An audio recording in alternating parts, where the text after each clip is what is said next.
Damascus steel. It was a legendary blade. It could cut a floating scarf, and it could shatter enemy armor. That was the power of it. A metal whose creation is still a perfect mystery. Modern science, with all its tools, all its knowledge, can't reliably rebuild it. Can't rebuild what ancient blacksmiths did in simple forges. So you'll see how this was possible. And what its loss shows, it shows the fragile nature of human mastery. That's what it shows, the sword's pattern, that beautiful, watery pattern. It's a fingerprint. A fingerprint of forgotten nanotechnology, and entire chapters of expertise. They can vanish. They can vanish from the world. What does it say about us? When the past holds secrets, secrets our present cannot open. A blade on a merchant's cloth in an old market. It didn't shine like a mirror, it flowed. Like captured liquid, frozen into ripples, dark and light. That was the damask pattern, a signature so beautiful it became the stuff of whispered tales. All along the trade routes from India to the Mediterranean, the steel took its name from Damascus, a legendary crossroads where the finest goods were bought and sold and marveled at. But the journey of these blades started earlier and farther east. The raw material was a strange, lumpy ingot, steel known as Wootz, produced in ancient India through methods we still don't fully grasp. These ingots were the seeds. Traders carried them west to the master smiths of Syria and Persia, who worked their transformative magic, unlocking the hidden potential in the metal. A historian of metallurgy, Dr. John Verhoeven, once observed that the reputation of Damascus steel was as much a product of the stories told about it as its actual properties. And what stories they were! A sword wasn't just a tool of conflict, it was a treasure, a status symbol, an heirloom passed from father to son, accumulating its own legend with each generation. Its value was measured not just in sharpness, but in the lineage it represented, and the almost supernatural awe it inspired. This journey, from Indian furnace to Persian forge to Arabian market, tells a story about the ancient world. A world where knowledge wasn't stored in books or databases. It was carried in the hands of artisans, traded along with spices and silks, and perfected in workshops thousands of miles from where its raw form began.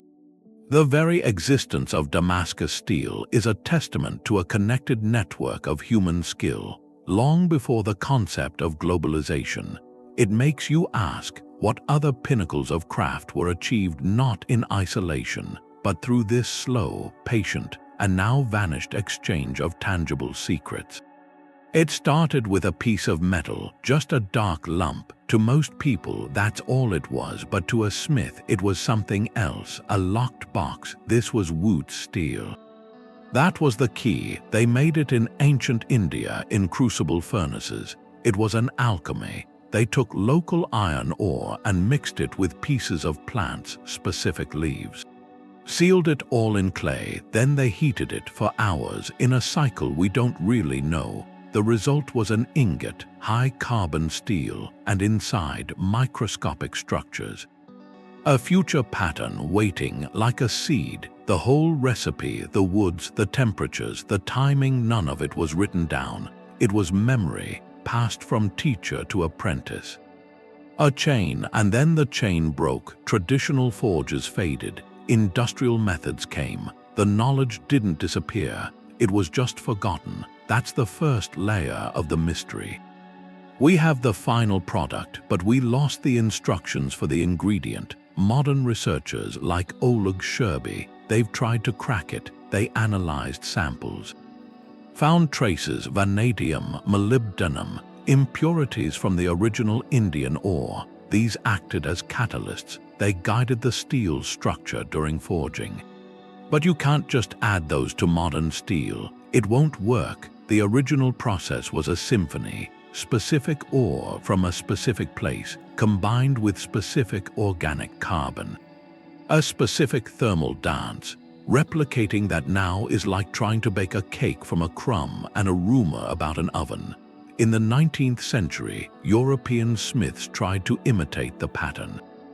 They etched surfaces, got the look, but the blades they made lacked the strength, the resilience. They copied the signature, but not the soul, and that leads to a thought.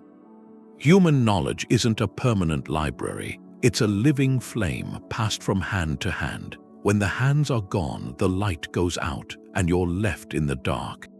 With just the echo of the warmth, that pattern wasn't decoration. It was the skeleton of the blade. Running a finger over that watery surface, you feel the ghost of its making. A map of forces from centuries ago. This Damascene ripple, this wood grain flow, was a natural fingerprint. No two were the same. It came from within during the most delicate part of the work. It started with the Wootz ingot, which wasn't uniform. Inside were microscopic bands of an extremely hard compound, cementite, iron carbide. These bands were suspended in a softer, more flexible steel. Like the grain in wood, the smith's task was to draw that internal grain to the surface without destroying it. A dance of heat and hammer. They'd heat the steel to a precise, glowing temperature. Not too hot or the bands would dissolve, not too cool or the metal wouldn't move. Then careful, rhythmic blows, forging it, not to flatten it but to draw it out. To elongate it, they might fold and weld it, but this was different from stacking layers. They were guiding the internal structure. With each heat cycle, each hammer stroke, those microscopic bands stretched and flowed, aligning themselves like streaks in taffy. The final act was the acid etch. They'd polish the blade and apply a mild acid, often from fruit or fermented grain. This etch attacked the two materials at different rates. The softer steel darkened deeply. The hard cementite bands stayed bright, standing in stark relief. That's the pattern you see. It wasn't drawn on, it was revealed. A glimpse into the blade's soul. Modern science has peered into that soul with electron microscopes. Researchers at MIT studying antique blades didn't just see bands. They found structures at a scale unimaginable for the time. Carbon nanotubes and tiny wires of cementite, only nanometers across. This was nanotechnology, crafted over 1,000 years ago, not in a clean room but in a smoky forge. The smiths of old, through embodied knowledge, were manipulating matter at a level we can only now observe. Building a natural composite material, a perfect marriage of hard and soft, strong and flexible, from the inside out. Today, what's often called Damascus steel is usually pattern-welded steel. A modern smith takes layers of different steels, stacks them, forges them together, and twists them. The result can be stunningly beautiful, dramatic contrasts. But it's a laminate, a sandwich. The pattern is between the layers. In true Damascus, the pattern is the layer. It is the material itself. One is a painting on a wall. The other is the grain of the wood the wall is made from. This distinction is everything. It's the difference between mimicking a signature and forging the hand that wrote it. So we see the fingerprint, we can admire its complexity, but the hand that made it stays just beyond our grasp. The secret wasn't just in the smith's hands. It was in the earth. The iron ore from those old mines in India and Sri Lanka had a unique signature, a kind of geological accident, a blend of trace elements that acted like a hidden catalyst. When researchers analyzed the antique blades, they found the fingerprints, tiny amounts of vanadium, chromium, sometimes molybdenum or tungsten. These weren't just contaminants. They were essential, present in amounts so small we measure them in parts per million, but they played a huge role during the crucible process and then the forging. These elements influenced how the carbon arranged itself. They helped form the hard cementite bands. They controlled the growth of the steel's microscopic grain. They acted as natural alloying agents, guiding the metal's inner structure in a way pure, modern steel can't replicate. That's the alchemical heart of it. The ores from those specific places had a chemical profile shaped over millions of years. A slow, natural process created a complexity our fast, industrial methods struggle to match. Today, when scientists try to recreate it, they often start with ultra-pure iron and carbon. Then they add the trace elements back like following a recipe. But it rarely works the same. You get a brittle imitation. The problem is distribution. In the ancient ore, these impurities weren't mixed in evenly. They were heterogeneous, clustered in specific ways. Their integration was a product of the whole original smelting process, a dance between that specific ore and the specific organic carbon used. Modern attempts add them uniformly, and the steel behaves differently. It lacks that natural, intricate scaffolding. There's a famous case that shows this. In 19th century Russia, a steel called bulat was developed. It was directly inspired by Wootz Damascus, and its makers found the same hard truth. To get the legendary pattern and properties, they couldn't use just any iron. They had to find specific ores from specific locations, ores that naturally had the right cocktail of trace elements. Even then, it was a fragile art, and it too was eventually lost. That tells us something. The legendary blade wasn't just a human creation. It was a collaboration. A partnership between the miner's pick, the unique geology under his feet, and the smith's generations of knowledge. We're trying to rebuild the final act of a play, but we've lost the first two acts. The script is incomplete, so the question is, if we can't copy the ingredients perfectly, could we reverse engineer the process? Could the smith's physical technique, that rhythmic dance of heat and hammer, somehow make up for what the earth no longer provides? The forge was a place of transformation, a crucible of heat and human will. That's where the dark Wootz ingot would meet its destiny. It started with fire. But the master smith wasn't just heating the metal, he was reading it. The color of the steel in the charcoal was his only gauge. There were no digital readouts. No thermocouples. The language of the forge was written in shades of orange and cherry red. He was looking for a very specific state, a temperature between 800 and 900 degrees Celsius. That was the critical window, hot enough to make the steel malleable, soft like stiff clay, but crucially not hot enough to melt. If the heat climbed too high, past that invisible line, the delicate network of carbides inside the ingot would start to dissolve. The seed of the future pattern would be destroyed before it could ever grow. That required a profound patience, a watchful stillness in the face of roaring heat. The smith waited, judged, and at the perfect moment he withdrew the glowing bloom from the fire. Then came the hammer, not brute force but a guided persuasion. Each blow was deliberate, rhythmic. The goal wasn't to flatten the metal but to draw it out, to elongate its internal structure. With careful, controlled strikes, the smith began to align those microscopic carbide bands, stretching them like threads in taffy. This was a physical dialogue. The steel resisted, then yielded, communicating through vibration and feel. Modern expert blacksmiths like Alfred Pendry, who have dedicated their lives to replicating this process, they often speak of this conversation. The steel tells you what it needs, he noted. You listen with your eyes, your ears, and the shock in your hands. It's an intuitive knowledge that defies simple data sheets.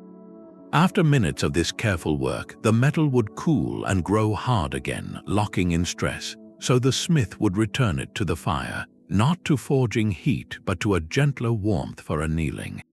A slow, controlled cooling that relaxed the steel, relieving those internal pressures without disturbing the newly aligned structure. This cycle repeated. Heat, hammer, anneal, again and again, over days. It was a ritual of repetition and subtle adjustment. Each cycle further refined the pattern, further strengthened the bond between hard and soft phases within the metal. Persian manuscripts that mention the process, they describe it in poetic terms. They speak of the metal's spirit, of bringing out its inner light. They offer no precise times or temperatures. The instructions are about feeling, about observing the metal's behavior, and that stands in stark contrast to industrial forging. A modern press can shape a piece of steel in one thunderous instant. It's efficient, powerful, and consistent, but it cannot have that conversation. It cannot sense the precise moment the carbides begin to flow. It applies uniform force where the ancient method required a force that varied, that responded. This gap between quantifiable process and embodied skill, that's the core of the mystery. We can measure the temperature window. We can document the hammering pattern. But can we ever codify the moment a master's intuition overrides the recipe? That whisper of knowledge passed from hand to hammer to metal is what ultimately gave the blade its soul. And its legendary performance, a resilience that could parry a brutal blow without shattering, and an edge that seemed to renew itself, they were born from this intimate, physical dance. A dance we can describe but not truly recreate. The power was in a paradox. This blade could be impossibly sharp, yet unbreakably flexible. A razor's edge and a willow's bend in one piece of metal. The stories are almost unbelievable. A sword bent to a right angle against an anvil would spring back straight.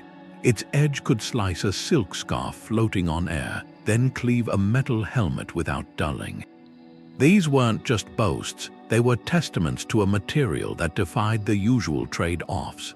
With any metal, you choose between hardness and toughness. A hard metal holds an edge but is brittle. A tough metal is resilient but won't stay sharp. Damascus steel seemed to have both. The secret was in that beautiful pattern. It wasn't just decoration, it was a functional map. The bright, swirling lines were the hard cementite bands. They provided the wear resistance, the bite that kept the edge sharp. The darker background was the softer, more ductile ferrite matrix that acted as a shock absorber. When a brutal impact struck, the force was dissipated through this flexible network, preventing a crack from racing through the steel. It was a perfect, natural composite, a partnership of hard and soft phases working together. Centuries later, metallurgists would give this a name, a natural nanocomposite. Because at the microscopic, even nanoscopic level, that's what it was.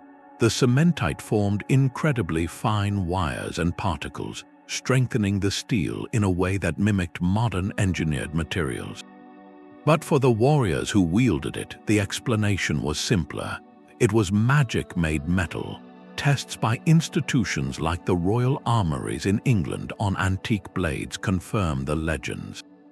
Compared to other high-quality medieval steels, the Damascus examples showed superior performance.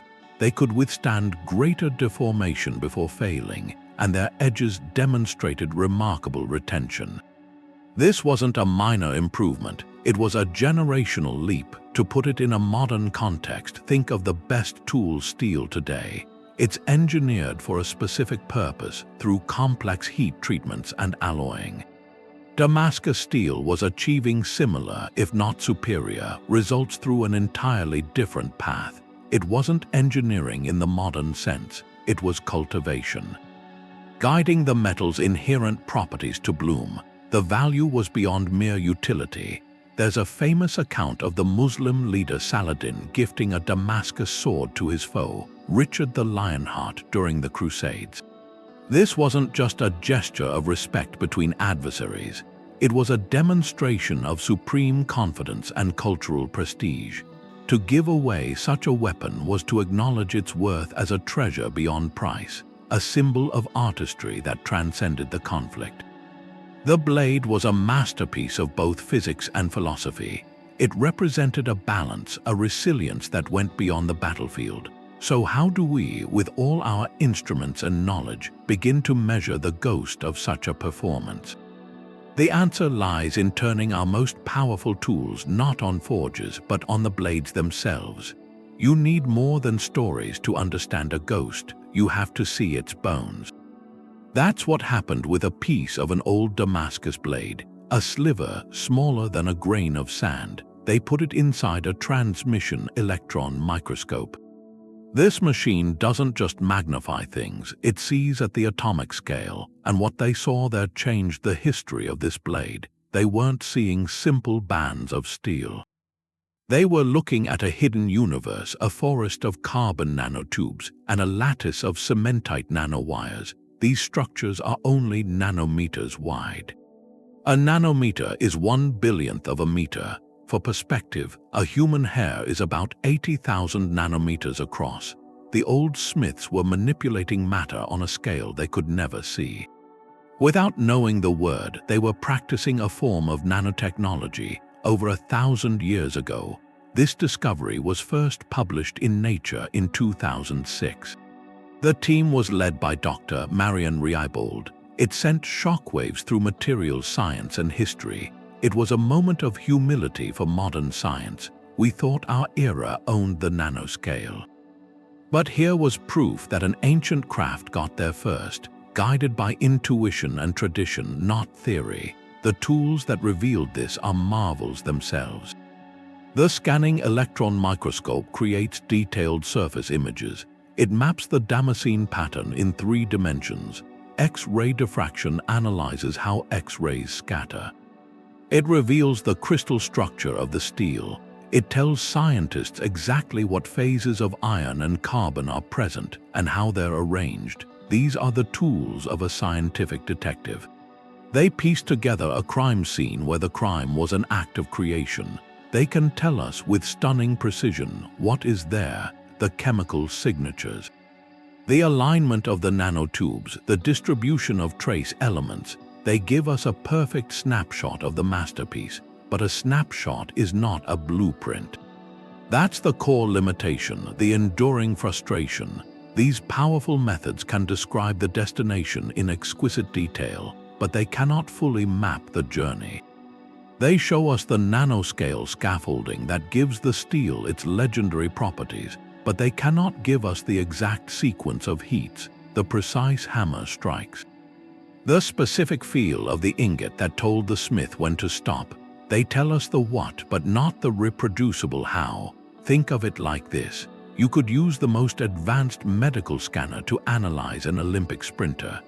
You'd get a complete picture of their muscle fiber and bone density, the physiological result of their training, but that scan wouldn't give you the athlete's lifelong discipline. Their coach's nuanced advice, the innate genetic potential they started with. You'd have the anatomy of excellence, but not the path to it.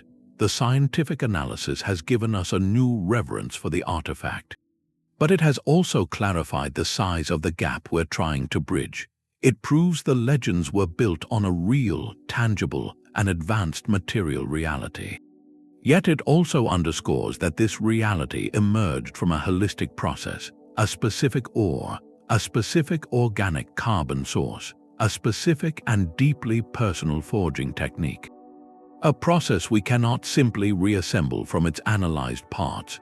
The ghost has a skeleton, but we still cannot grasp the spirit that animated it. That raises a question.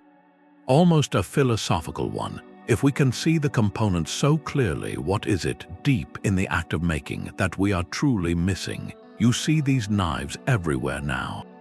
At shows online, beautiful blades with those swirling patterns of light and dark. They call it Damascus steel, and in a way it is, but it's a different thing. A dialect, this is pattern-welded steel. It's its own respected craft, but it's not the true Damascus, not the one from the legends. That distinction, it matters. It's the difference between copying a shadow and holding the thing that cast it. Pattern welding is a method of assembly. A smith starts with different steels. Say a high-carbon steel that etches dark and a nickel steel that stays bright. They're cut into strips, stacked into a block, heated until the surfaces are almost molten. Then fused together under a press or hammer. That block gets drawn out, folded, twisted. Each fold multiplies the layers. Start with 7, fold it 7 times, you get over 800 layers. Then you grind the blade, polish it, etch it in acid. The acid darkens the high-carbon steel. The nickel layers resist, they stay bright. The pattern appears right there between the sheets. It's an art form, no question. Masters like Bob Kramer took it to another level. The patterns can tell stories, mimic landscapes, the blades are strong. They're excellent tools, but they're not the same. The core difference isn't the beauty, it's the birth. True Damascus Wootz steel is a material of transformation. Its pattern comes from within a single ingot. It's grown, not assembled. That Damascene pattern is the surface of a three-dimensional structure. It runs through the entire thickness. It's a grain, like in wood. In pattern-welded steel, the pattern exists only at the interfaces, the lines between the layers. If you cut through it and polish a new cross-section, you'd see those lines. Like the pages of a book, the performance differs too. A well-made pattern-welded blade is a fantastic composite. You can combine a hard steel for the edge with a tougher steel for the back. It's intelligent design, but it doesn't replicate the natural structure of true Damascus, where hard and soft phases mix at a microscopic, even nanoscopic level. That internal scaffolding, that's what gave the antique blades their legendary feel. That extreme sharpness with shocking flexibility. A pattern-welded blade's properties are an average of its layers. A true Damascus blade's properties are an emergent phenomenon from its cultivated inner world. So why do we keep using the same name? The reasons are partly historical. Largely commercial. In the 19th century, knowledge of real Wootz making faded. European and American cutlers wanted to recreate the look. They developed pattern welding to get a similar visual effect. And they started calling it Damascus steel. The name stuck. It carried prestige, mystery. Today, for a knife maker or a big company, calling a blade Damascus communicates artistry. Value, it's a powerful marketing term, and for most purposes, a chef's knife, a hunting blade, a high-quality pattern-welded Damascus is exceptional. No one's being deceived about the quality. But for someone seeking the lost secret, this distinction is the final clue. It tells us what we see today is a tribute, not a revival. We've mastered creating the appearance. We can engineer superb performance through lamination, but we haven't recaptured the alchemy of growing that performance from the inside out, from a single piece of metal. The work of modern masters trying to recreate true Wootz, like Dr. Honors Al-Haji, it's a different pursuit, far more elusive. They aren't stacking layers. They're trying to coax a specific ingot to reveal its soul through fire and hammer, chasing a ghost in the microstructure. When you hold a beautiful modern Damascus knife, you're holding a masterpiece of assembly. When a warrior held an ancient shamshir, he was holding a masterpiece of emergence. One reminds us of human skill, the other whispers of a forgotten collaboration. Between human hands, specific earth, and a process that now lives only in the artifacts. So if the modern imitation is so good, why does the original haunt us? Maybe because it represents a kind of knowledge that wasn't just about making a thing, it was about listening to what the material itself wanted to become.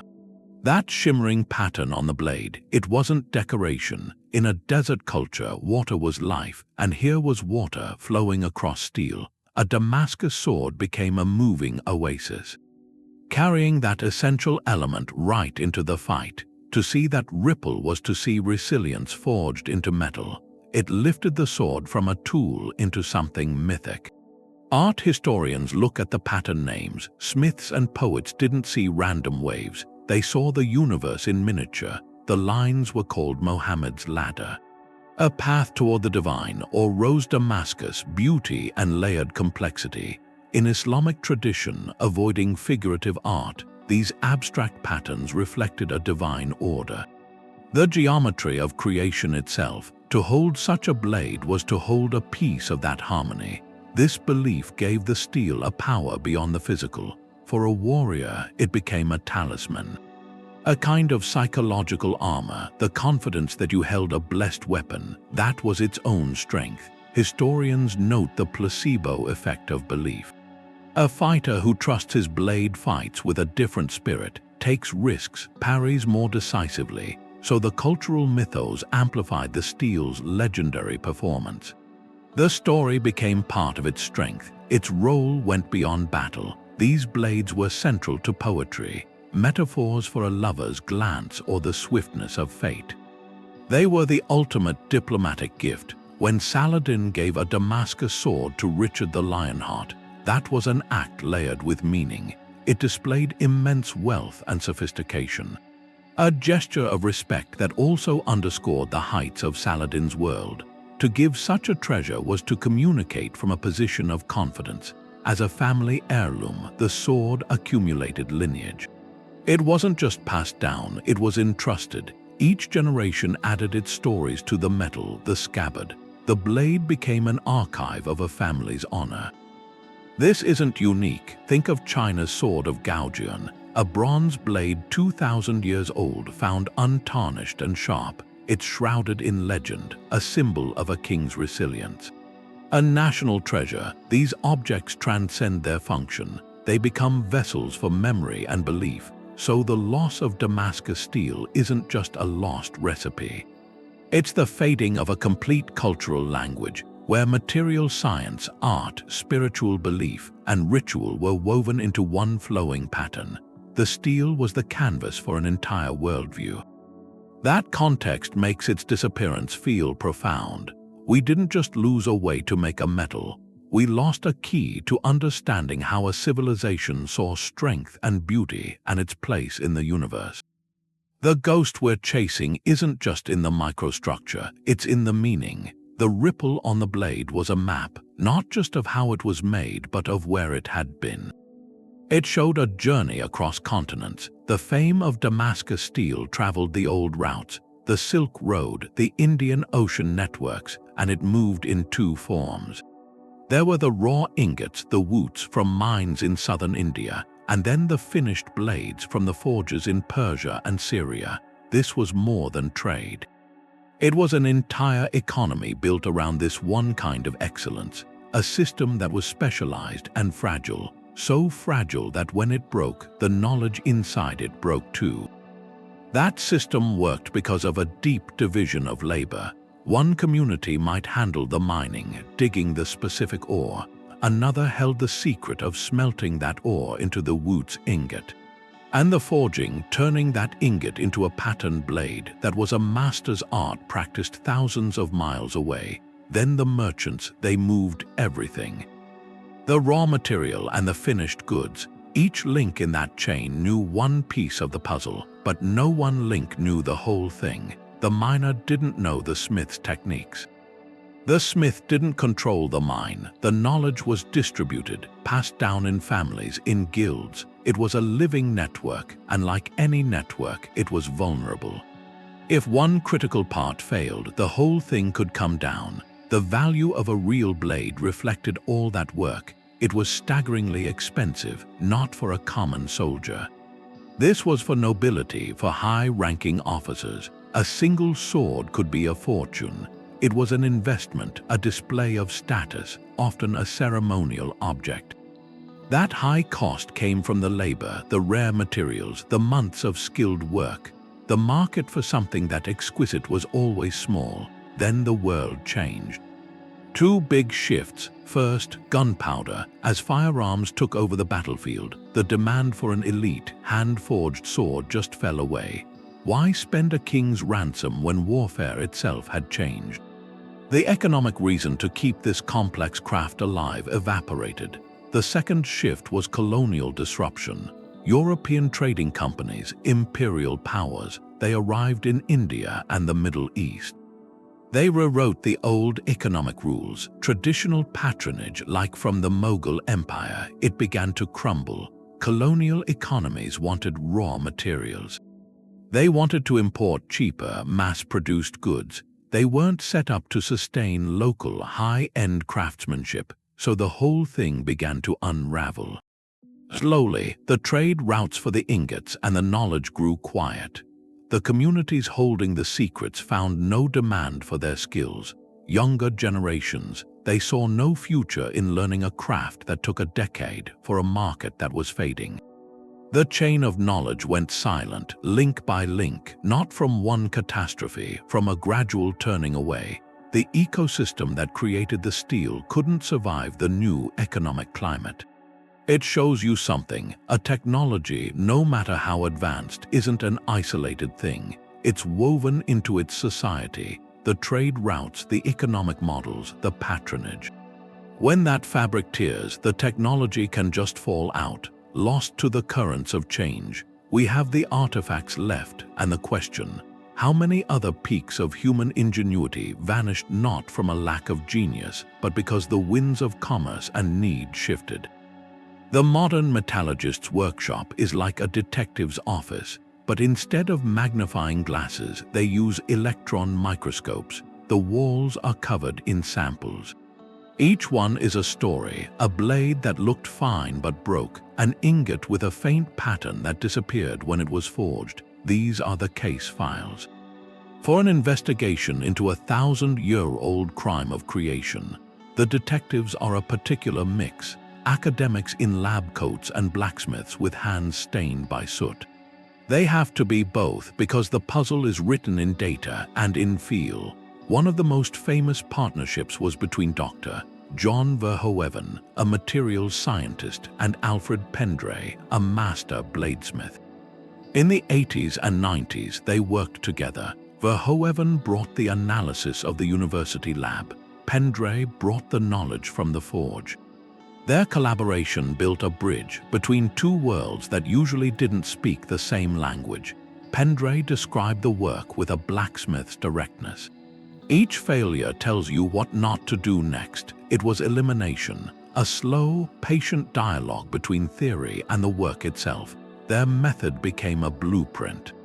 They started with a high-carbon steel trying to match Wootz. They'd add small, controlled amounts of the trace elements they suspected, vanadium, molybdenum. Then came the meticulous part, the forging. Pendry would heat the steel, watch for that exact cherry red color, then hammer it with a rhythm learned over a lifetime. They recorded everything, temperatures, hold times, the sequences of hammering, how fast it cooled. They published their parameters that created a shared reference. For a growing global community of enthusiasts, what they achieved was remarkable. They made blades with beautiful, flowing patterns, blades with excellent properties. Tough, sharp, resilient. By any modern standard, they were superb, but the question always stayed, was this a true replication or a brilliant modern version? The debate over historical accuracy is quiet, but it's always there. Did their process perfectly mirror a 10th century Persian smith, or did they find a different path to a similar place? That distinction matters to the purists. It's the difference between resurrecting a lost language and inventing a new one that sounds almost the same. The work of Verhoeven and Pendry, the Pendry method, is now a foundation.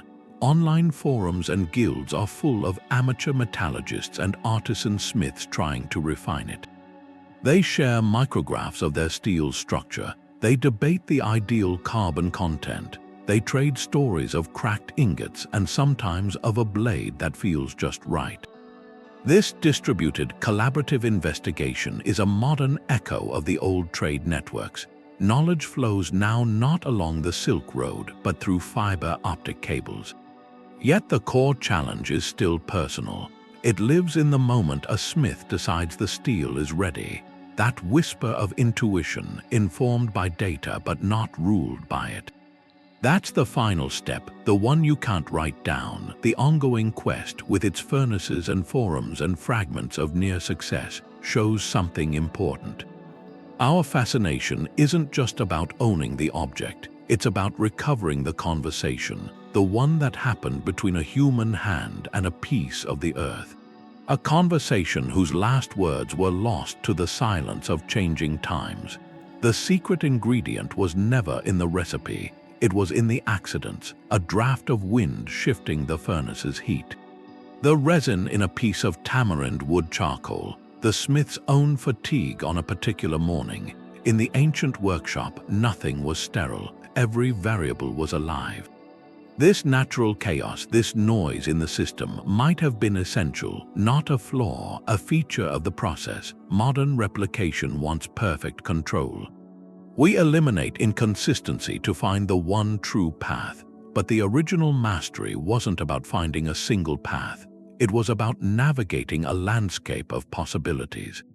An intuition for when a deviation was leading somewhere better.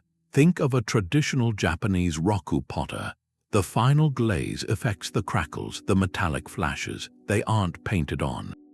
They emerge from the specific conditions of the kiln, the type of wood used, the oxygen at a critical moment, the speed at which the red-hot pot is pulled and placed in leaves. The potter guides the process. They don't micromanage every chemical reaction. They collaborate with the fire. The result is always unique, always slightly unpredictable. That element of chance isn't a failure of craft. It's the soul of the craft. The Damascus smith worked in a similar world. His furnace wasn't a sealed, temperature-controlled box. It was a living thing, fed by bellows and subject to the air of the day. The trace elements in his ore weren't uniform. They were clusters and gradients. Each hammer strike, guided by skill, carried a minute difference in angle and force. This entire ecosystem of variability might have been the very cradle for the steel's emergent properties. Complexity theory offers a lens here. It studies how simple components, interacting under the right conditions, give rise to surprising behaviors, a flock of birds. A neural network. The key insight is that these emergent properties often require a certain amount of noise, variability in the system. Too much control and the system freezes. Too much chaos and it falls apart. But in that fertile middle ground, the edge of chaos innovation occurs. The Damascus process, with its blend of strict ritual and environmental openness, might have operated precisely in that zone. The smith's deep knowledge provided the stable rules. The unpredictable elements provided the necessary noise. Together, they coaxed a nanoscale wonder into being. This creates a profound irony for the modern researcher. Our entire scientific method is built on controlling variables, isolating one factor to study its effect. This is how we build reliable knowledge, but it might also be why we cannot rebuild this particular artifact. By stripping away all the noise, we may have removed the very conditions that made the signal possible. We're trying to conduct a symphony with a metronome when the original music required the rustle of the trees and the breath of the players. There are stories from modern smiths that echo this. A bladesmith will sometimes produce one ingot, one blade, with a pattern and a feel that is utterly perfect. A moment of transcendence. They document every step. They try to replicate it exactly, and they cannot. The next 20 attempts yield good steel, even great steel, but not that steel, the one that felt alive in the hand. It becomes a ghost in their own workshop. This experience points to a question. Is perfect historical replication even a meaningful goal, or are we, in our controlled labs, creating something new? A modern interpretation of an ancient ideal. The pursuit forces us to confront the limits of our knowledge. Not just a lack of data, but a fundamental mismatch in approach. We seek a formula. They practiced a dialogue with uncertainty, and somewhere in that lost conversation between the controlled strike and the wayward spark lies the answer we may never fully hold. The secret wasn't something you could write down. It was in the hands, in the way a hammer swing feels after you've done it 1,000 times. The smith wasn't thinking about angle or velocity. He felt the right strike in his shoulders. The philosopher Michael Polanyi called this tacit knowledge. He said, we can know more than we can tell. You know how to ride a bike. You can talk about balance and pedaling, but could you write a manual that gives someone the feel, that instant correction when you start to tip? That knowledge is in your body. It's not in a book. The Damascus smith worked from that kind of understanding. Years of apprenticeship weren't about memorizing steps. They were about training your perception. Learning to see the exact red in the coals, to hear the change in the ring of the hammer. to sense the metal's resistance right through the tool. That knowledge was personal. It was contextual. It was very hard to put into words. Historians note that a lot of peak artisan skills have this quality. They exist in a blurry space between conscious technique and unconscious mastery. Science is good at measuring the output. It can map the nanotubes, analyze the chemistry, but capturing the physical intelligence that guided the process. That's a different challenge. It's like the difference between having a recording of a jazz solo and having the lifetime of feeling that lets a musician improvise it. One is a product, the other is a capacity, and this points to a deeper limit. We might reproduce the material's composition someday, but can we replicate the whole system that produced it? That system had the master-apprentice relationship, the cultural value placed on the object, the economic model that supported years of training, the artisan's own identity woven into the craft. A modern researcher in a lab is in a completely different system, a system of grants and published papers, controlled variables and quantifiable results. The original system was one of tradition and ritual, oral history and qualitative judgment. They're not just separated by time, they're different worlds of knowing. Think about the Stradivarius violin. For centuries, scientists have tried to find its secret. Was it the wood's density, the varnish, the arching of the plates?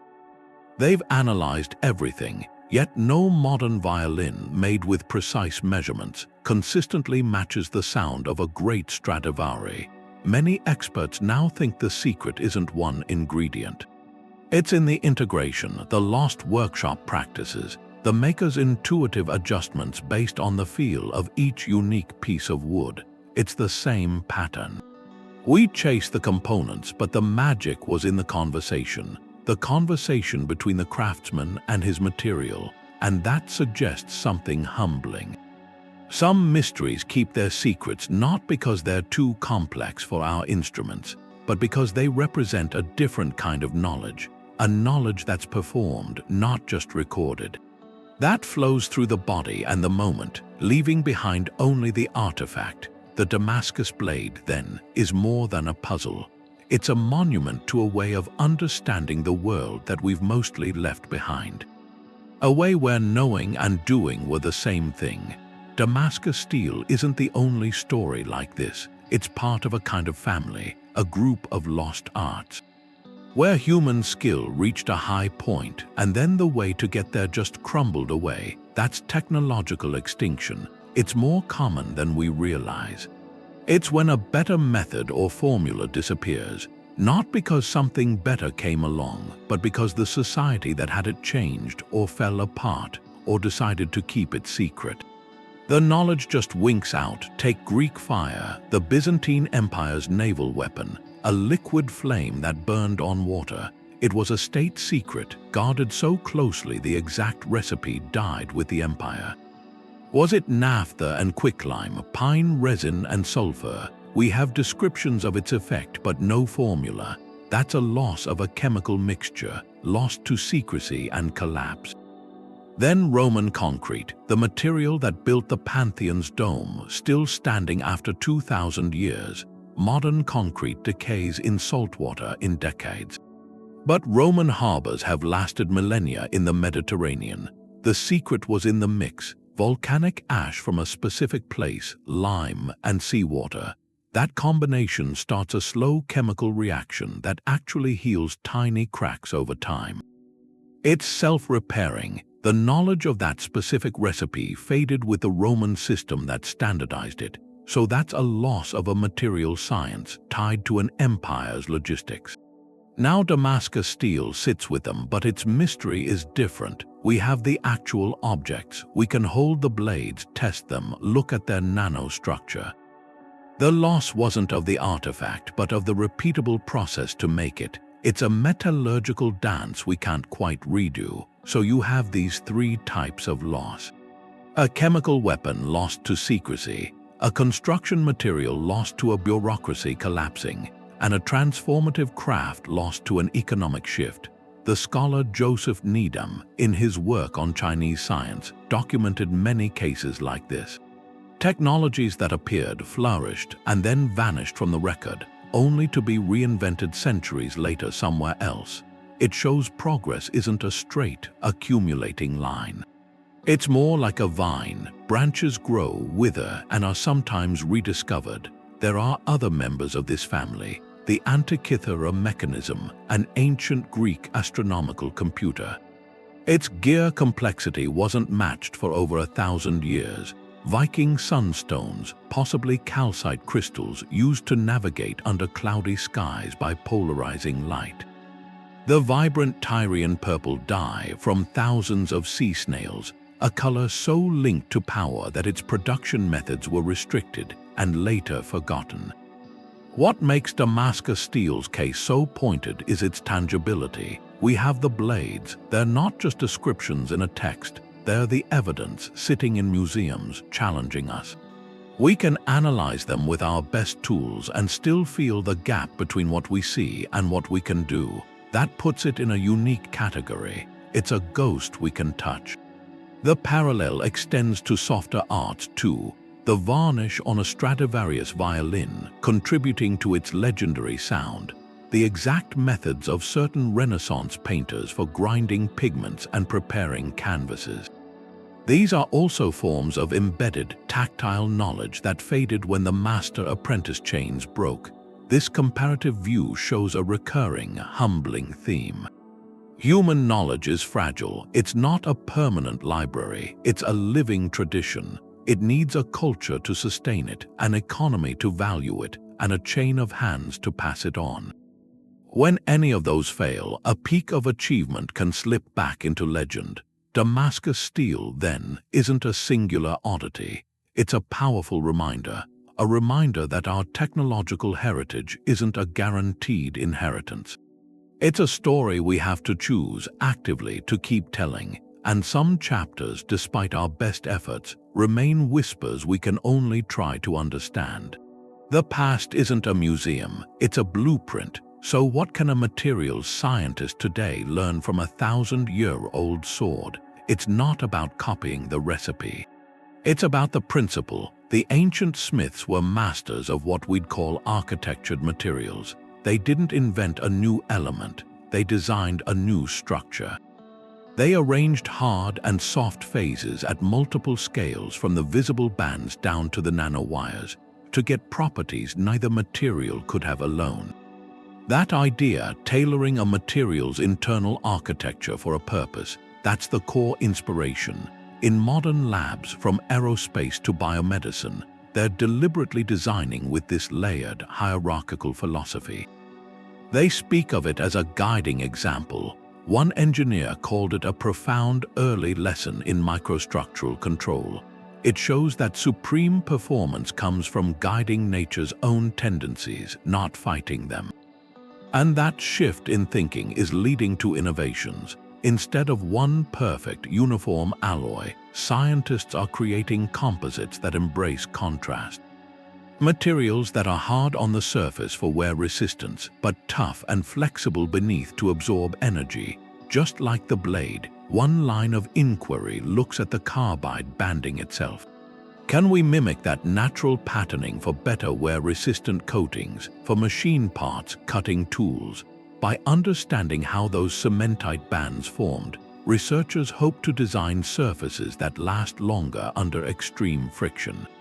Another avenue looks at those accidental carbon nanotubes. Their presence in the steel, formed through the specific thermal cycling of the forge, gives clues about low-energy, catalyst-free methods for nanotube growth. The ancient process might hold insights for more efficient production. The applications are advanced, tangible. In aerospace, there's work on metallic laminate sheets of different alloys bonded together for fuselage or engine components that are light yet resistant to crack propagation. The idea is directly analogous to the sword's ability to stop a fracture. For body armor, research focuses on composites that combine ceramic plates for hardness with flexible, energy-absorbing backings. That echoes the old Damascene partnership on a life-saving scale. Even in medicine, the concept inspires implants with gradient structures, hard at the surface to mimic bone, but softer and more porous deeper within to encourage tissue integration. This perspective turns the mystery from a historical puzzle into a source of guidance. We aren't just rebuilding an old sword to hang on a wall. We're learning its language, the language of structured matter, to write new chapters. The Damascus blade shows the most elegant solutions work with nature's complexity, not against it. Innovation doesn't always mean inventing something entirely new. Sometimes it means rediscovering a fundamental truth forged in fire long ago and asking what it can build tomorrow. A Persian shamshir from the 17th century went for over $100,000 at auction. That's the modern echo of its legendary status. The collector's market for real antique Damascus steel. It's a world of immense value and intense scrutiny. The mystery translates directly into price tags, into the hundreds of thousands. A certified piece isn't just a weapon. It's a fragment of lost history, a masterpiece of art and science, and a sound financial investment all in one. That convergence creates a high-stakes environment. Authenticity is everything. Deception is a constant shadow. The challenge for collectors and institutions is profound. How do you verify a ghost? The answer lies in a combination of old-fashioned detective work and cutting-edge science. Provenance research is the first line of defense. Experts trace the blade's ownership history. They go through old inventories, family records, earlier sale catalogs. A clear, documented lineage back through the centuries that adds tremendous weight and confidence. But paper can be forged, so the evidence has to come from the metal itself. That's where metallurgical analysis comes in. Conservators take a microscopic sample, usually from the tang hidden under the hilt, to avoid damaging the visible blade. Under the microscope, the structure tells a story no forger can perfectly replicate. They look for the specific, flowing carbide banding of true Wootz, not the layered lines of pattern welding. They analyze the corrosion patterns, the way the metal has aged over centuries, the specific methods of hilt construction, blade geometry. These are meticulously compared to known historical examples. Specialists from auction houses like Sotheby's and Christie's, they note that certain pattern types, like the pronounced bold waves known as Mohammed's ladder, are strong indicators. They point to specific regional forges and periods. They also look for signs of honest, age-appropriate wear, a blade that shows a history of careful sharpening and respectful use, rather than artificial, uniform damage that speaks to a long and genuine life. This rigorous authentication is essential because the market is flooded with imitations. These range from honest 19th century reproductions, which are now valuable in their own right, to modern fakes deliberately aged to deceive. Some are skillfully made pattern-welded blades passed off as the real thing. Others are clever composites, an antique hilt attached to a newly made blade. The financial incentive for such fraud is significant. That makes expert appraisal not just a matter of taste but of necessity. This lucrative demand, though, it fuels a darker side. The hunger for these artifacts can encourage the looting of archaeological sites. When an object is stripped from its context without documentation, a huge amount of historical information is lost forever. The blade may survive, but its story is erased. Where it was found, with what other objects, in what kind of setting, that's gone. It's a profound loss to our collective understanding. Major museums and ethical collectors now prioritize pieces with established provenance, partly to avoid inadvertently supporting this damaging trade. The most famous extant blades, like those in the Hermitage Museum or the Metropolitan Museum of Art, they're valued not just for their beauty, but for their well-documented journeys. They serve as benchmarks. Their known histories and authenticated features become the reference points. They're what other blades are judged against. The record sale of that Persian shamshir wasn't just a transaction. It was a statement, a declaration that in our modern world, we still assign extraordinary worth to these relics. Relics of a lost conversation between human hands and the earth. The ghost in the steel, it turns out, has a very real and formidable presence in the global marketplace. It reminds us that some mysteries aren't just puzzles to be solved, they're treasures to be safeguarded. The blades are there in the museum behind the glass. You can look, but some people, they want to do more than look. They want to get their hands dirty. So you get this, a group of students on a campus, but not in a classroom. They're building something out of clay and fire. They're trying to build a kind of time machine. That's what they call it, experimental archaeology. You throw out the textbook, your lab is a furnace, and the test, the only test that matters, is whether you can pull steel from the ashes at the end. The goal isn't to make something perfect, it's to fail, but to fail in a way that teaches you something, to feel it in your muscles, the reality that the old books just leave out. They start with those old books though, medieval Persian texts. They talk about the spirit of the metal, its poetry. They don't give you a temperature. Or travelers' accounts, they describe the glowing ingot, but not the years it took to learn how to make one. So these students, they're archaeologists, material scientists. They have to take the poetry and turn it into a manual. A set of instructions you can actually use. First, the furnace. They dig the clay themselves, they mix it with straw, then they coil it, build it up into this small chimney. It's fragile, it has to hold an incredible heat, and just building it, that's the first lesson. The physical weight of the past. The clay is heavy, the mix isn't uniform. It cracks if it dries wrong. These are problems a library doesn't have an answer for. You have to think about safety too. That's a modern concern. The process makes carbon monoxide. Some ores have toxic fumes, so they build their replica out in an open field. Fire extinguishers nearby, respirators. It makes you think, the people who did this centuries ago, they didn't have that. They faced those risks with nothing. When the furnace is dry, they prepare the charge. Iron ore crushed, mixed with charcoal with specific pieces of wood. They're trying to copy the exact carbon source. They seal it all in a clay crucible they made and put it into the heart of the furnace. Then they light the fire. And they start on the bellows. For hours they take turns, pumping air into the base, feeding the flames. They watch the color of the fire. That's how they judge the heat. There are no gauges, just the sound, the roar, and the heat on their faces. David Edge, he was the armorer at the Royal Armories. He talked about this. You can read about a sword's flexibility, he said, but you only understand it when you feel the steel resist your hammer and then yield. This project, it's looking for that same kind of understanding.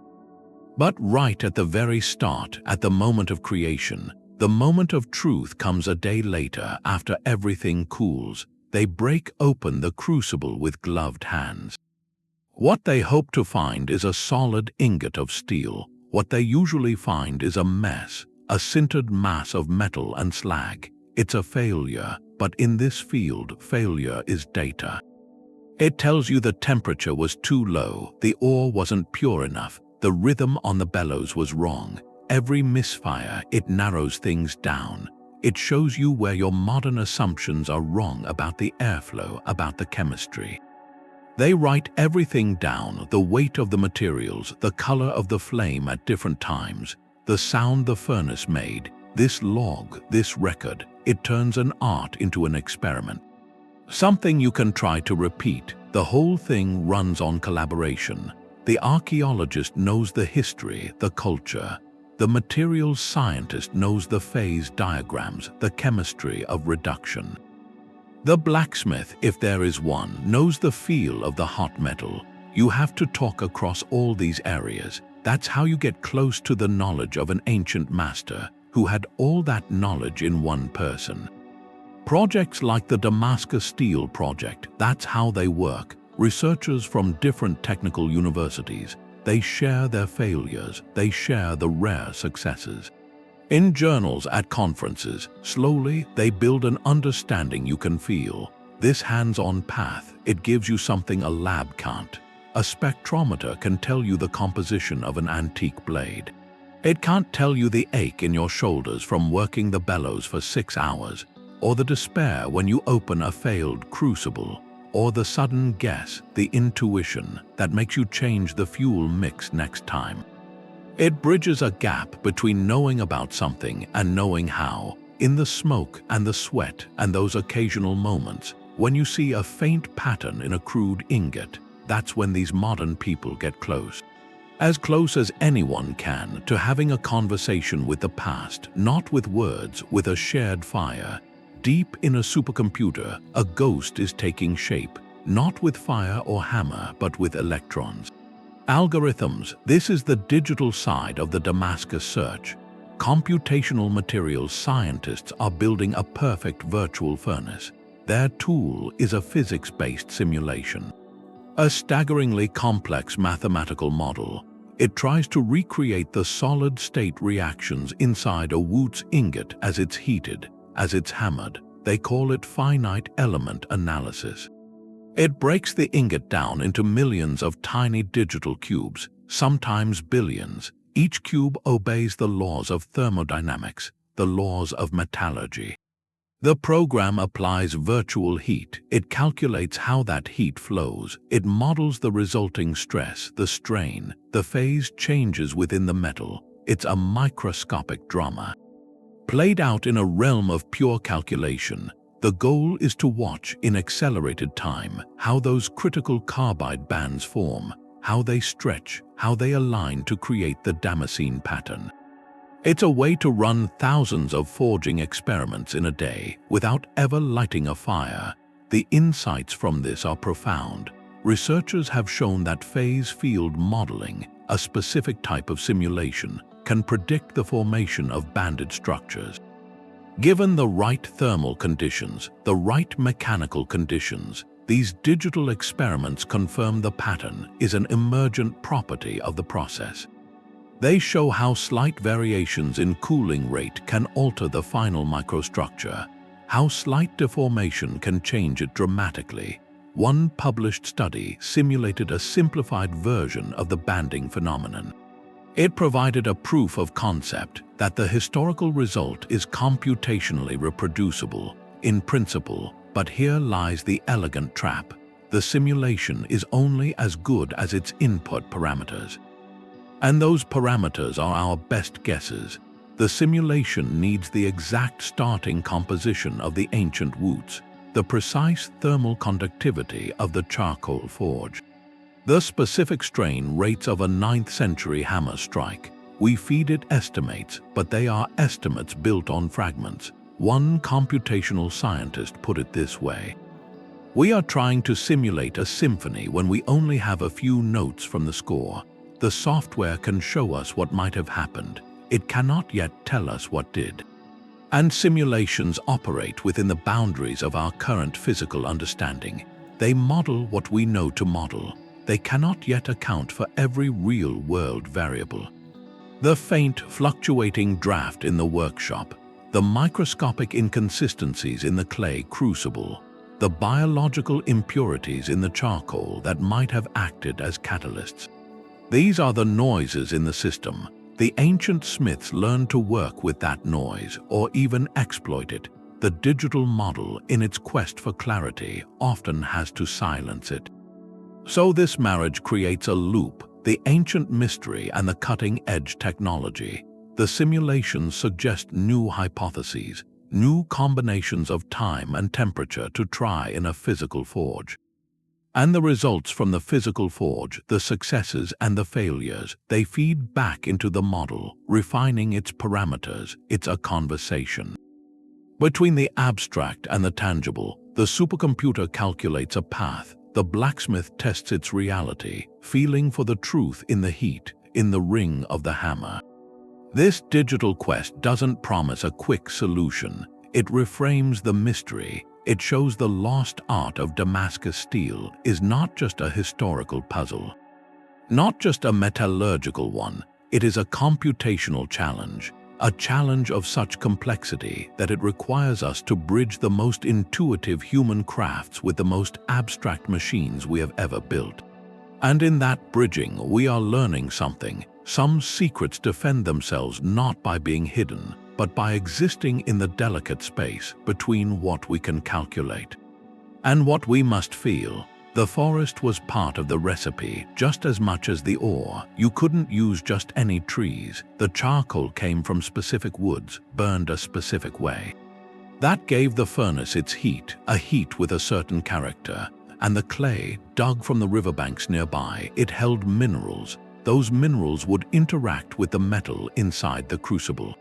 This was a craft rooted in a place. It drew from a complete local landscape, a landscape that modern efforts can't really access. So the challenge isn't just lost techniques.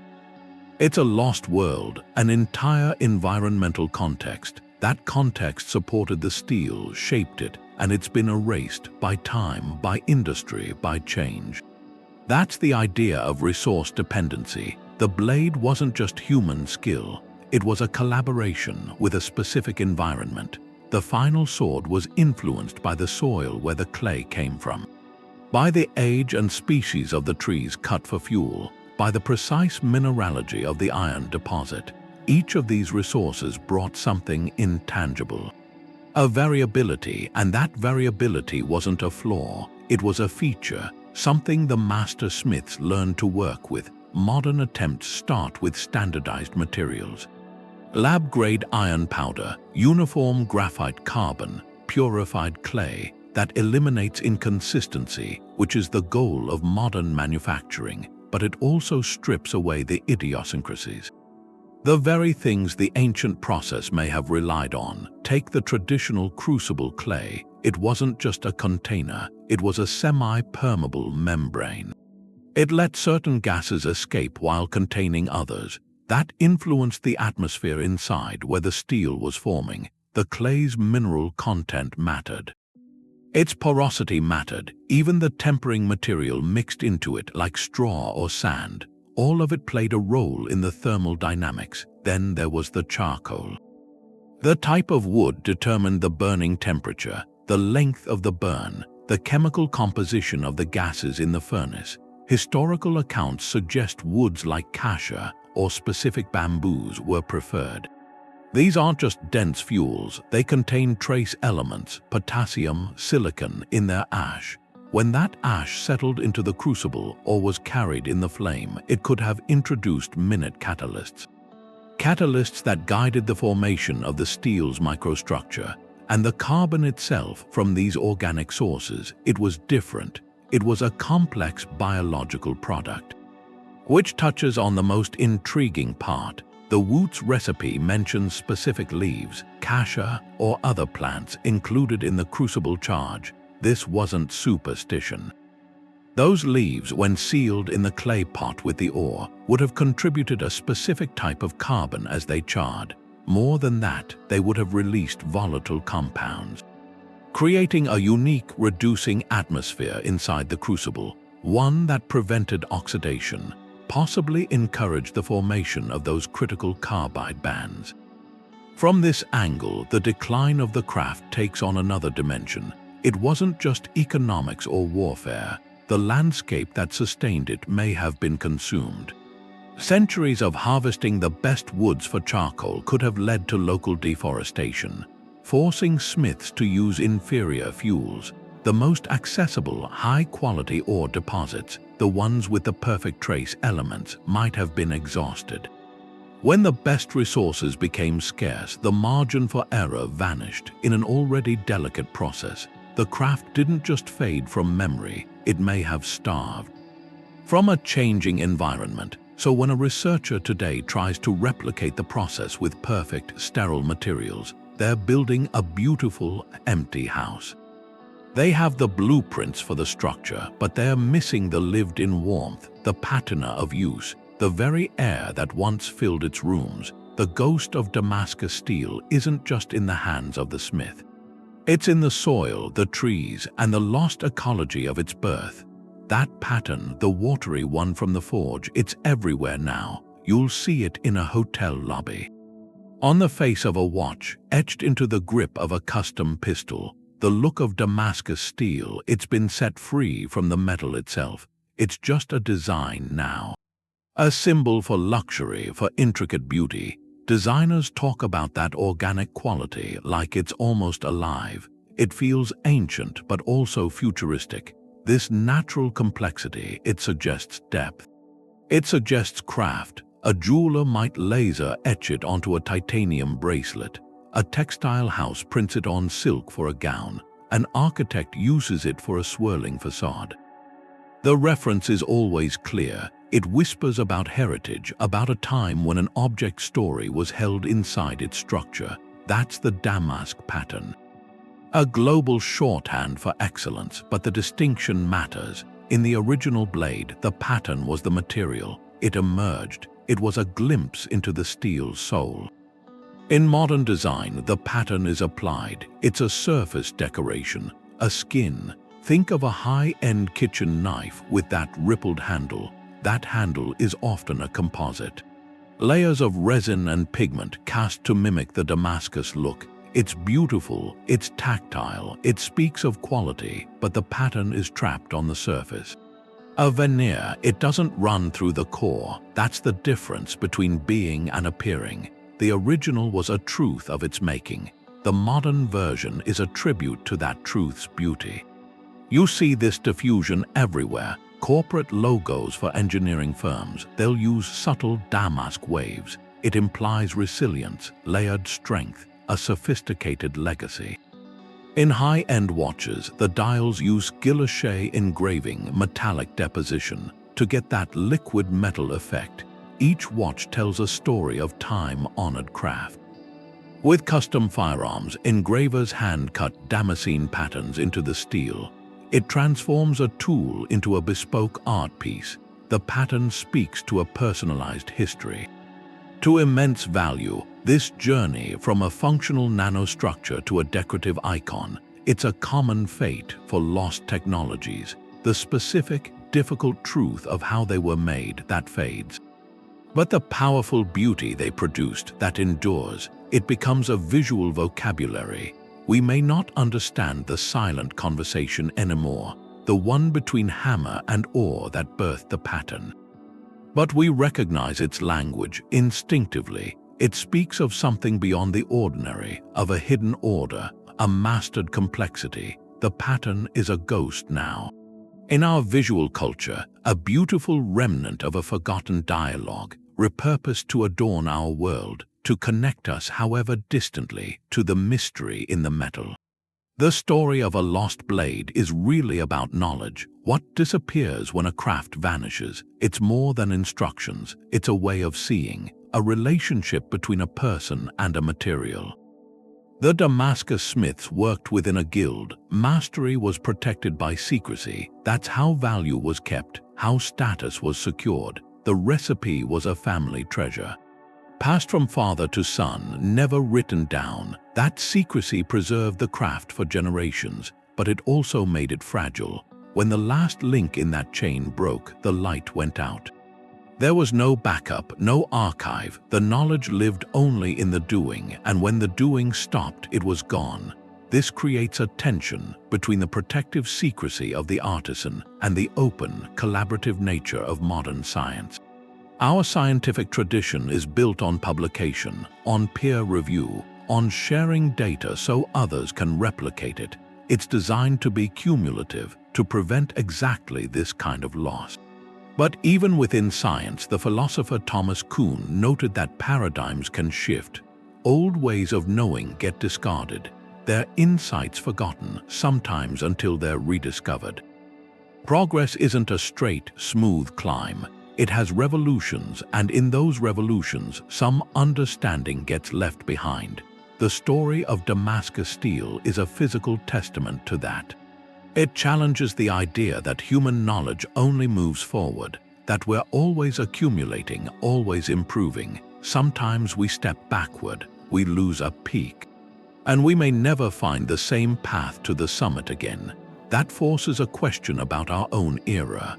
What are we guarding too closely? what fragile knowledge exists only in the minds and hands of a few aging masters today. Not just in metallurgy, in countless fields, traditional medicine, ecological understanding, vanishing languages, this is what we call intangible cultural heritage. Its preservation is an ethical responsibility, a duty to the future. It asks us to be stewards, not just owners of what we know. Maybe that's why the modern open source movement resonates so deeply. It's a direct philosophical reaction to historical losses like this one. It says, let us build in the open, let us document everything, let us ensure no single point of failure can erase a collective achievement. It's an attempt to create a knowledge system that is antifragile, that grows stronger through sharing. The ghost of the Damascus blade, then, isn't just asking us to solve a puzzle. It's asking us to reflect on how we handle our own miracles. Do we hide them away, risking their disappearance, or do we find ways to share their essence? To embed them into our collective understanding, so that even if the specific craft fades, its spark continues to ignite new fires. The lost sword is a cautionary tale. But in our response to its loss, we write the next chapter. Damascus steel was a marvel for its time, sharp, flexible, unmatched, but the stories cutting through other swords or stone or a rifle barrel, those push into the impossible.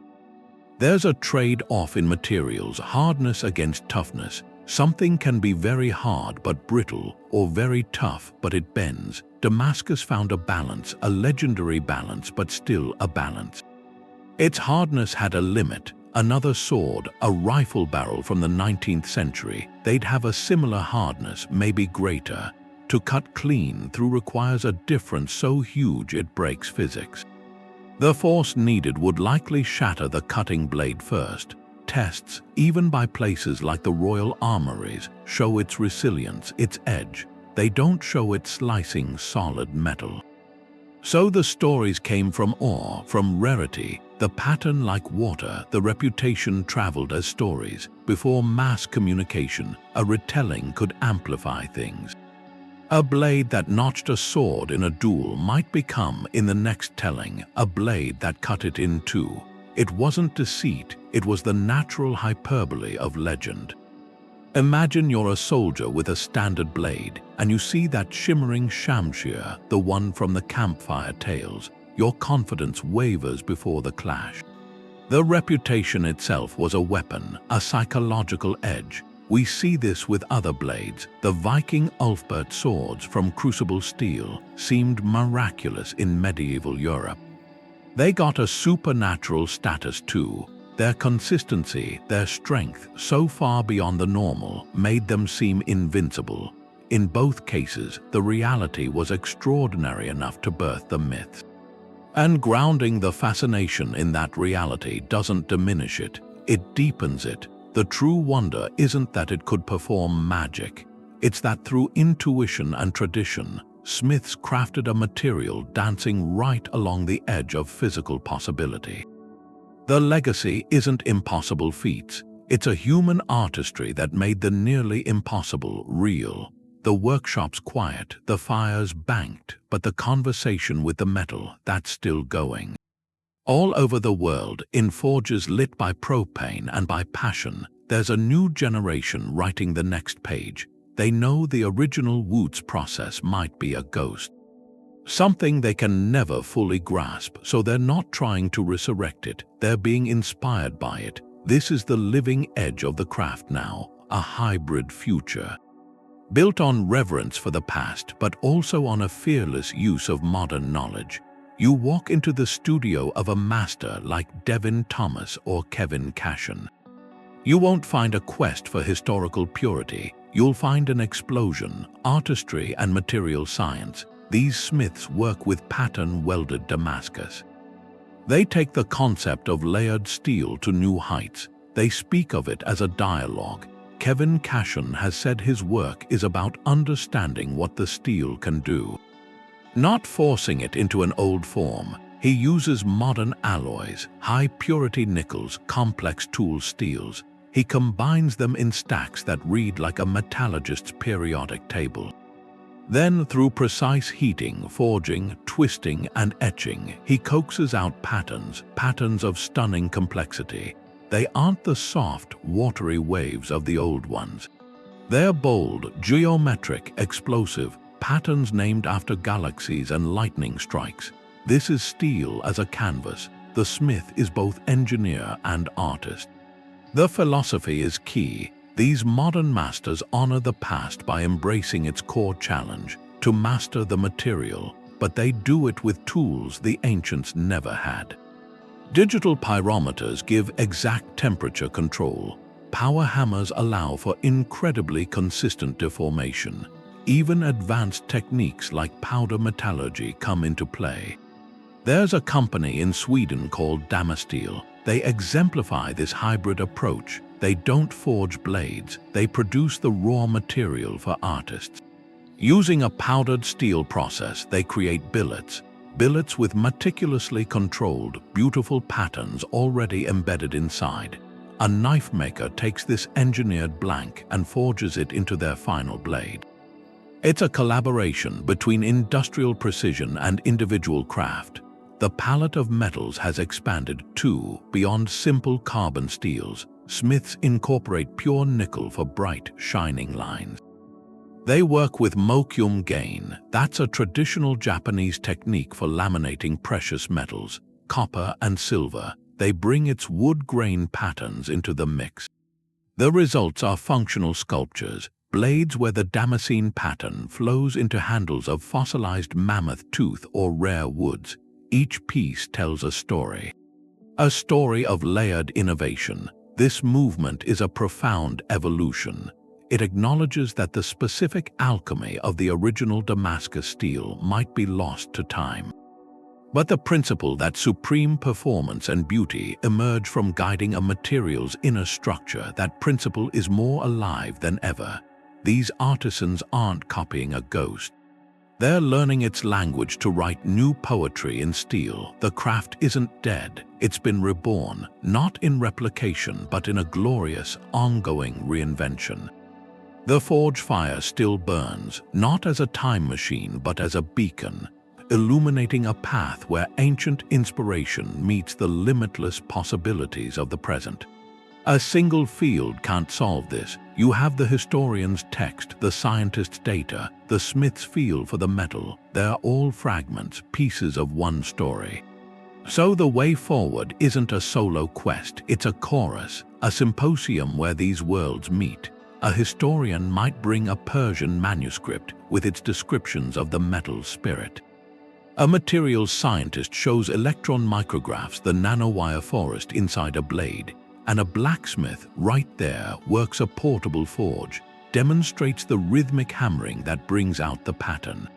That triangulation, that's where breakthroughs happen. The interdisciplinary approach, it's reshaping the whole mystery. These collaborations are active. Global universities in Europe and North America, they partner with traditional forging communities in India and Iran. The goal is synthesis. Scientists bring portable X-ray guns to analyze heirloom ingots.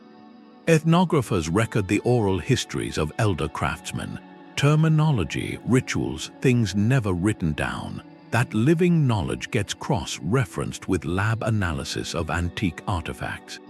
It becomes a dialogue. A folk term for a furnace condition might suddenly explain a vague line in an ancient text. An expert would tell you no one discipline has all the answers. The historian gives context, the scientist gives mechanism, the artisan gives the embodied knowledge of process. Only together do they approach the full truth. They work through shared frameworks, joint research projects, clear protocols for data. A blacksmith's forging log temperatures judged by color, hammer sequences, becomes a dataset for a physicist modeling thermal stress. And in return, the scientist's micrographs show the smith the direct result of a technique on the steel structure, a tangible feedback loop. They co-author papers, blend technical data with historical analysis, publish in journals that bridge these worlds, and they engage the public, demonstrations at museums, festivals. Making it accessible, digital databases hold it all together. Online repositories compile centuries of research, scanned manuscripts, metallurgical analyses, pattern archives. A shared resource for anyone, anywhere. Then there are the conferences dedicated to the subject, like those from the Historical Metallurgy Society, vital meeting points. Scholars, smiths, enthusiasts, not in silos but in shared conversation. Take the Indian Wootz Steel Initiative. Historians from Indian universities, materials scientists from international institutes, and the descendants of traditional Wootz making communities in Hyderabad and Tamil Nadu. They combined local oral traditions with advanced spectroscopic analysis of old blades, new experimental ingots. They mapped a more complete picture. Regional variations, resource dependencies. They showed how the specific leaves mentioned in recipes altered the crucible atmosphere, how different local clays affected the ingot's quality. That model of cooperation, it's more than a method for one lost art. It's a blueprint for other mysteries, Roman concrete, Greek fire. It argues that the greatest human achievements were never from one kind of knowledge. They were syntheses, so our efforts to recover them must be too. Uniting the archive, the lab, and the workshop. We're not just chasing a ghost, we're rebuilding the kind of integrated understanding that created the legend.